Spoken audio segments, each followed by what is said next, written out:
A pregnant woman was raped in a parking lot. Thankfully, the baby came through without a hitch. But the woman stared in sheer terror. She noticed the child's face looked eerily like the rapist's. Her therapist dismissed it as pure delusion. She insisted the attacker's fluids had tainted her unborn child. As the kid grew up before her eyes, she couldn't shake that filthy nightmare. One gloomy morning, she finally snapped. The broken woman leaped off the building with the child in her arms. After his wife's death, her husband, a psychiatrist, shattered completely.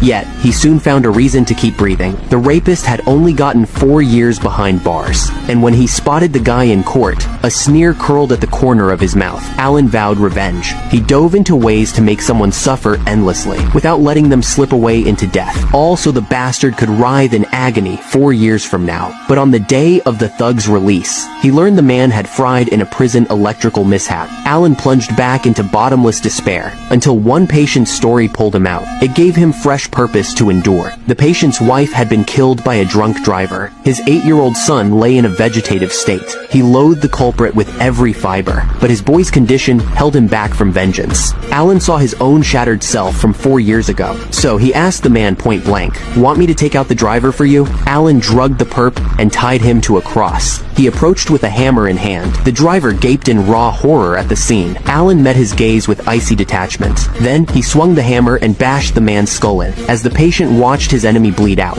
A genuine smile broke across his face at last. The doctor felt the sweet rush of redemption. Over time, he treated 10 more patients crushed by trauma. Each time, he had to end someone's life. He became the nation's most notorious serial killer. That day, Alan reached out to a female reporter. He confessed outright that he was the killer, and requested a private one-on-one interview. The reporter showed up with a detective in tow. At a quiet hotel downtown, Alan had booked the room under her name. During check-in, she clocked that all the security cams were down for repairs. Before stepping inside, she slipped the spare key card into the elevator, then ducked into the bathroom. She tucked a tiny earpiece communicator into place, and covered it with a sweep of her hair. It was her only lifeline to the cop. The reporter entered room 2701, while the detective slipped into 2601 below. She'd planted hidden cameras all over the space, so he could watch every move inside. Then they settled in to wait for Alan's